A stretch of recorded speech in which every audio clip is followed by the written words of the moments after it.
Let me just show you. This is what it takes to bring a smile to my face. Hey guys, welcome back to the magical world of bookwords. My name is Renuka and welcome back to yet another bookish video. I had recently shared a community post stating that a massive book haul is coming up because I visited the Lock the Box book fair hosted by Bookchor at Herschel Hall in Pune, and I have a massive collection to show in this video. I found a few gems, a few books that I was desperately looking for. So Lock the Box book fair has 3 boxes. The small one is for 1199, the medium one is for I think 1999, and the biggest one is for 2999. The first day I visited, I bought the biggest box, and you can fit as many books as you can in that box, and all those books will be yours for that particular mentioned price. So the first day I visited, I bought the biggest box, in which I could fit 30 books, and I had to leave a few gems behind. So I visited the next day again and I bought the smallest box that was for 1199, and I could fit 13 books into it. So I have 43 books to show in this video. So without any further ado, let's get into the video.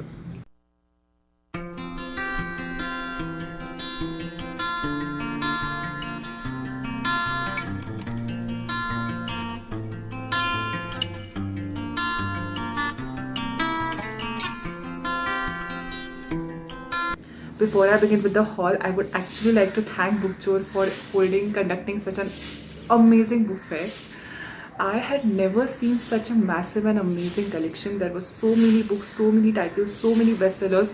There were so many copies of the same title and the same titles, and most of the books were second hand, but maximum books were in a very good condition. There were new copies as well, but those were not the part of the box. You cannot fit them into the box. You have to pay for them individually. I did not buy any individual books. I just got 2 boxes. But thank you Bookchor for conducting such amazing book fairs, and I would be waiting for the next one, and I would be saving up for it.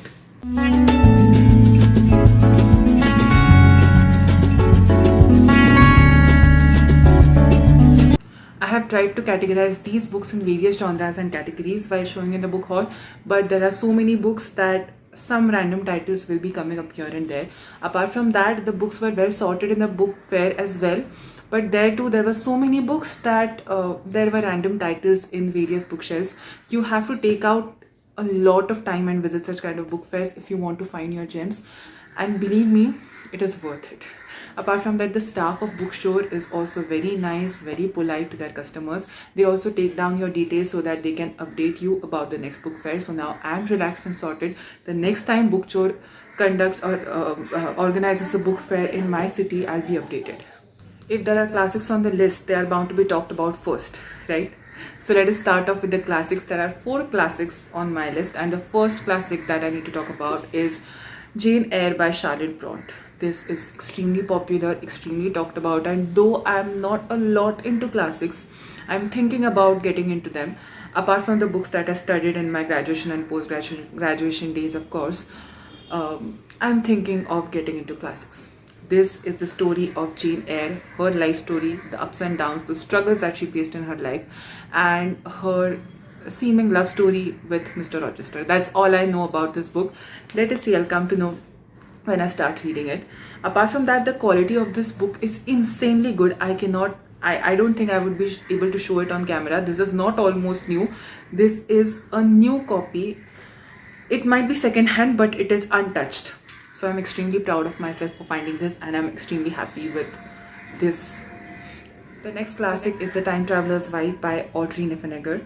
I was looking for this book since a long time, and this again is an absolutely new copy, absolutely untouched.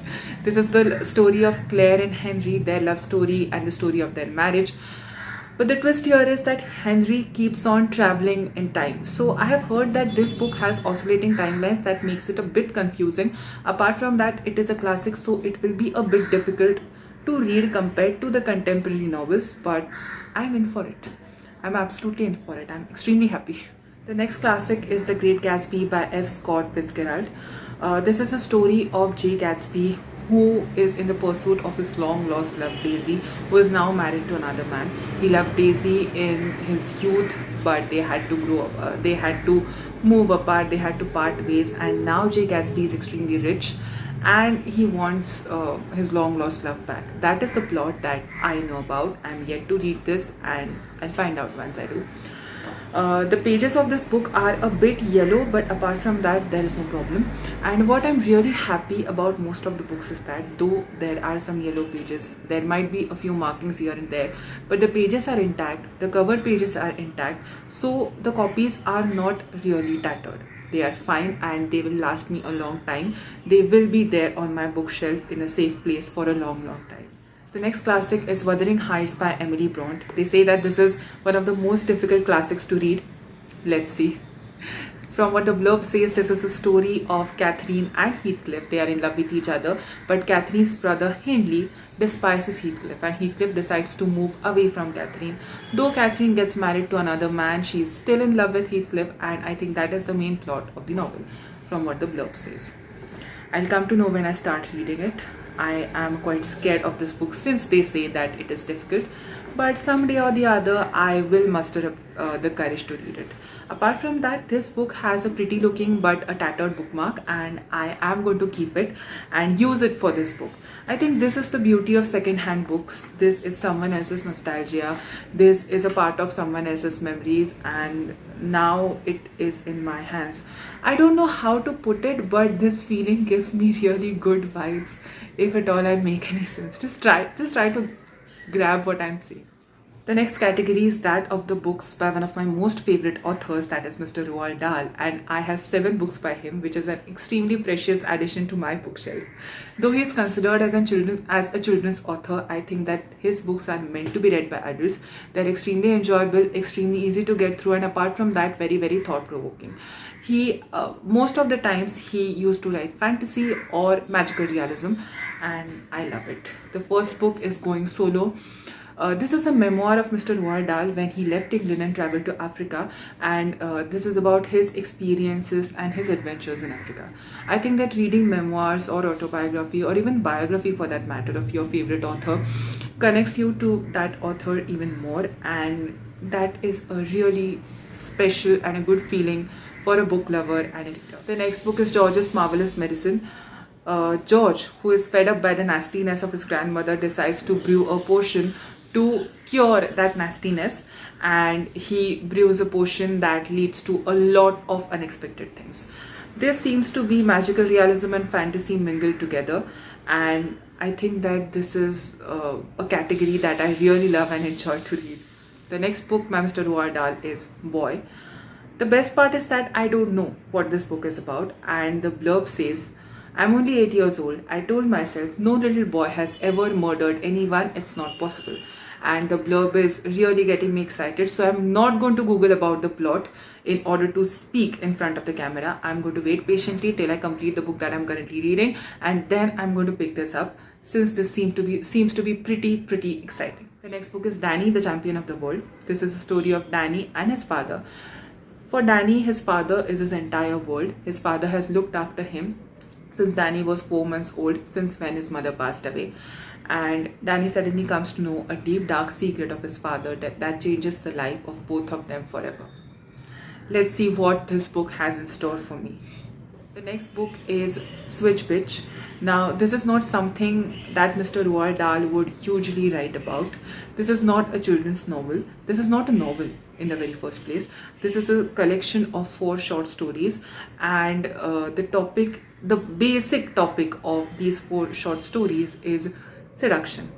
I was quite surprised when I found this book in the book fair, considering that Roald Dahl has written something like this as well, and that is the main reason why I picked this book up. I really wanted to know how does he treat such kind of topics. The next and the last book on the list is the book that I'm already reading, that is the BFG. As you can see, there's already a bookmark, and I am more than halfway through with this book. This is a story of Sophie, who is snatched away by a giant and taken to the giant country, and she has to live with him in the giant country forever. That is what she is told. But the giant is not cruel and gruesome like the other giants over there. He is the BFG, the big friendly giant, and they hatch a plan. They find out a way of dealing with the other gruesome giants in the giant country. This is purely fantastical, but the comments that the giant makes about the human behavior are very, very thought-provoking. The only thing that is irritating me a bit is the language of the giant. Now, since he's a giant, the language is grammatically incorrect. I know that is done on purpose, but it irritated me a bit. But apart from that, I don't have any complaints about the book. The comments that the giant makes are very thought-provoking, and this is what I love about the books of Roald Dahl. And this is why I say that it is not merely meant for children. There are many sensible comments made in the books of Mr. Roald Dahl that adults would be able to comprehend better. And if you haven't read him, you need to read him. You'll definitely have your takeaways. This book is a bit tattered. The cover is a bit torn, and it is clearly a second-hand used copy. But I don't have any problems with it. It is by Mr. Roald Dahl. The pages are fine, the print is fine, and I'm enjoying this book a lot. Let us move on to the next category, that is that of love stories. I have a few more love stories, but I need to talk about them separately. The first book under this category is After You. I already own the first part of this book, the prequel, that is Me Before You, and I still haven't read it. That is the story of Louisa Clark and Will Traynor. Louisa comes in as a governess for the physically handicapped Will Traynor, and that is their story, that is their love story, and that is what people say is much more than a love story, and this is the sequel to that. And I'm planning on reading them back to back, but God knows when.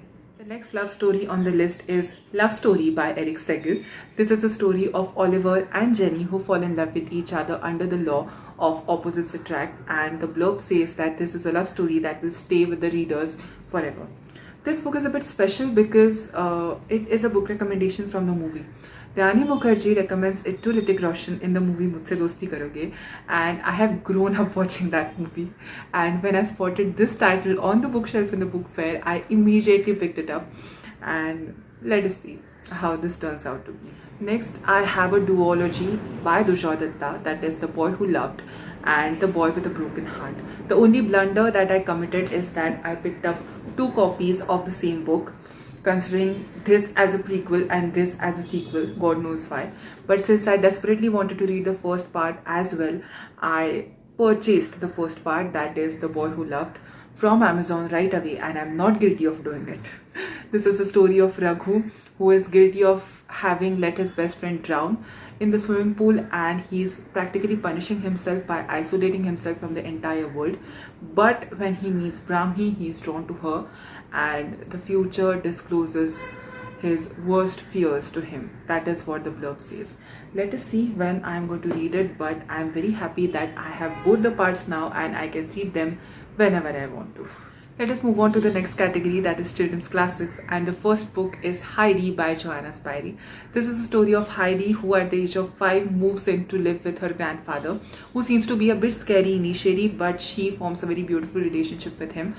Life takes a sharp turn when her aunt comes in to take her away, and the question is that will Heidi be taken away?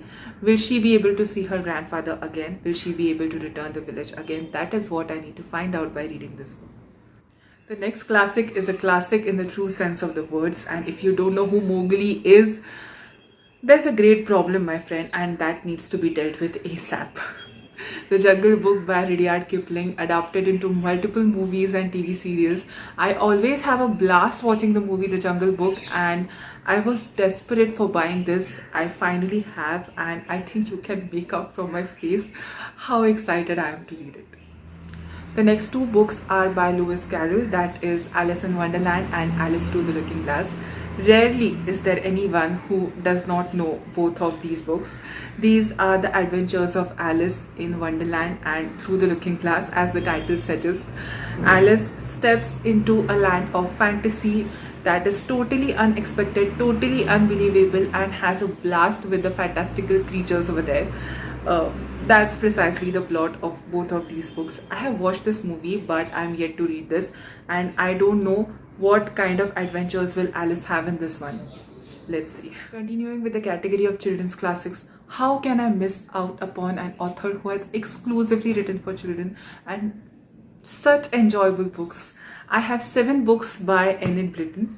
The first book is The Mystery of the Missing Necklace. This is a part of the mystery series, and there are many such books as a part of the same series. Here we have 5 find outers and a dog. Just like the famous five or the secret seven, here we have a pact of five children and a dog who investigate various kind of mysteries. The next is a set of 5 books of the Famous Five series. As we all know, Famous Five is a group of 5 kids who investigate various kind of mysteries, and I have 5 books of the Famous Five series, and here I have another blunder, 2 copies of the same book, but it is justified since the editions are different. But it's fine, I'm used to it by now. So the first book is 5 Go to Baylock Hill. The second one is 5 Are Together Again. The third one is 5 Go Off in a Caravan. And the fourth and the fifth, 5 Have a Mystery to Solve. I really dream of owning practically an entire collection of the Famous Five series, and I have started off with these. The only part of the Secret 7 series that I found in the book fair is the 7th part of the series that is Secret 7 went through. Just like the Famous 5 series, here we have a group of 6 children and a dog who investigate various kind of mysteries. I want to have a collection of Secret 7 as well, and I already have a book on my bookshelf, and this is the second part. This is a second addition in my list, and I'm sure I will very soon have the entire collection with me. Next, I have 2 books by John Green. The first one is Looking for Alaska. As the blurb says, this is a story of Alaska who suddenly disappears, and Miles, who is deeply in love with her, decides to find her out. He is totally shattered by the disappearance of the love of his life, and as the title suggests, he is looking for Alaska. John Green has become equivalent to The Fault in Our Stars because of the success of the book and the movie, but I have heard that there are some better books than The Fault in Our Stars as well. So let us see whether this is better than that or not.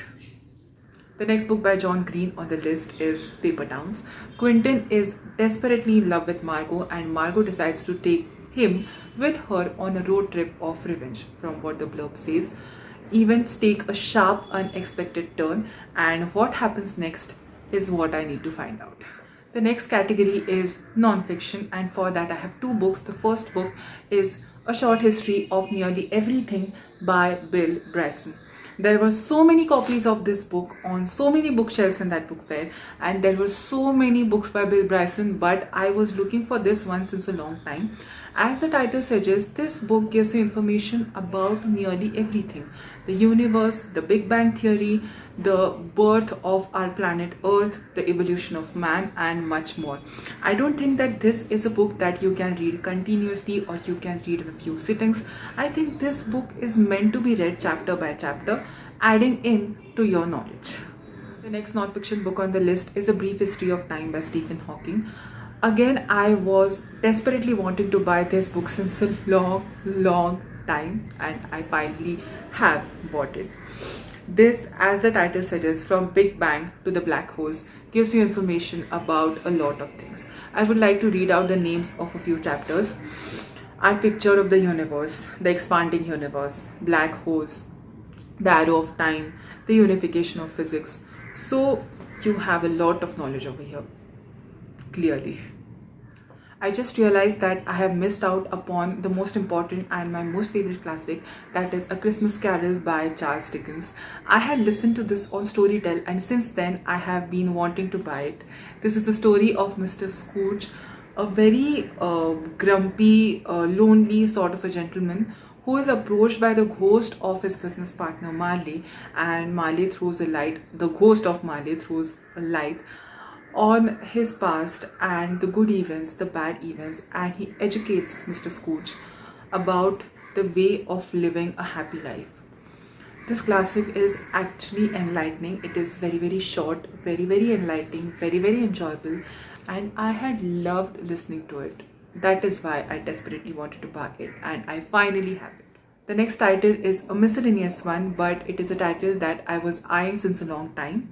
That is Sophie's World by Joe Steingarder. This was a book recommendation by Archel of Libro Review.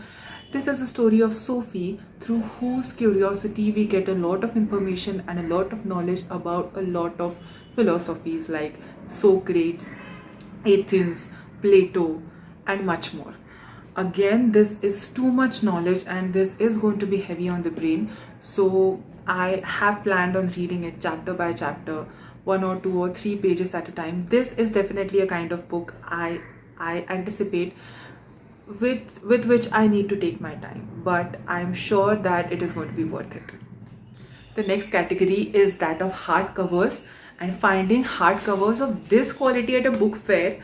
These are all new in perfectly good condition and it's a steal deal. The first hardcover is The Complete Winnie the Pooh by A. Milne. I was wanting to buy Winnie the Pooh books since a long time, but they are very costly on the online platforms on Amazon, like Amazon. I was desperate for reading the adventures of Winnie the Pooh and Christopher Robin and Piglet and Owl. The cartoon was so delightful, and if you are a 90s kid like me, you know all of them. They are an integral part of my life and I can't wait to read it. The next hardcover is Shakespeare by Bill Bryson. I just realized that it is by Bill Bryson. I had forgotten about it. This is the biography of one of the greatest English playwrights, Mr. William Shakespeare, written by Bill Bryson. And since I have completed my education in the field of literature, I thought, and since I work in the same area as an English teacher, I thought that this would be a good addition to my bookshelf. The next hardcover was a random pick, but the best part is that it is a Man Booker Prize winner of the year 2006, The Inheritance of Loss by Kiran Desai. Now, the blurb does not reveal a lot. It is the story of a judge whose life changes, a retiring judge whose life changes because of the arrival of his granddaughter and the love story of that granddaughter with her tutor. I realize that the blurb does not reveal a lot, but that is the best part of the book. I have decided that I'm not going to Google it, I'm going to find it out myself, and once I'm done with it, I will be chattering about it on the channel. Let us talk about the last and the final category. That is the category of the most anticipated books, my gems, the books that I'm most happy about. I'm happy about all the books, but these are the books that I'm most happy about. So let us talk about them, and I will go in the ascending order. That is the book that I talk about in the final stage. The book that will be the last will be the most anticipated one. So the first book is The Da Vinci Code by Dan Brown. Does Dan Brown need an introduction? Does the Da Vinci Code need an introduction? I am the one who is late in getting my hands on this one, but no worries, better late than never. I'll be soon reading it and getting back to you on this channel. The next book is The Handmaid's Tale by Margaret Atwood. Again, a much anticipated book. This is the story that takes place in Gilead, where there is a class of women who are called the handmaids. The only responsibility of those women is to bear children and increase the population, and they are treated in the worst way possible. That's all I know about this book, and I know that there is a sequel to this book, but I did not find it over there. I will find it soon on some other platform, or I'll buy it offline, but I'm really excited to read this one. The next book is The White Tiger by Arvind Adiga, and I think this is an understatement that I was anticipating to buy it since a long time. This is the story of Balram Halwai, and I have heard that this book talks about a lot of things like the class discrimination, the superiority complex of the upper class, the corruption, the overall state of India. And the most interesting part is that here we have the perspective of Arvind Adiga that is quite humorous. So I'm really excited to know how does the author treat such serious issues in a humorous way. Let us see, I'll soon find out. The next book on the list is Gone Girl by Gillian Flynn. Gillian Flynn is one of the most widely read and talked about novelists, authors, and this book is said to be one of the most interesting and gruesome thrillers that have been written. So I'm quite excited to read this. This is a story of Nick, whose beautiful wife Emmy suddenly disappears on the morning of their first wedding anniversary, and here begins the story of suspicion, mysteries, and search for Emmy. The next book on the list is the book that I was very excited to find at the book fair, and that is A Man Called Uwe by Frederick Backman. This is said to be a very nice, feel-good kind of a book. This is a story of Uwe, an old man, an old grumpy man, but the book soon reveals that his grumpiness has a reason. He's not really grumpy, he he is not the person that he seems to be. And this is said to be extremely heartwarming, and I am really excited to read it. Finally, we have reached the final last book of the book haul, and this is the book that was the most anticipated one. And I could have been the happiest person on this planet when I spotted this title in a book fair, a real physical copy of The Stationery Shop of Tehran by Marjan Kamli. I have partially listened to this book on Storytel, and I don't know why, but I dropped it. But I have realized that this is one of the most beautiful books that have been written on the face of this earth. And I'm really excited to read this. This is a story of Roya and Bahman, between whom the love starts blooming in the stationery shop of Tehran. But soon the circumstances, the government and the politics of Tehran change, and the circumstances are not conducive for the love story anymore. This is heartwarming and gut-wrenching at the same time, and I love such kind of books, and the writing style of this book is to die for. I can't wait to read it.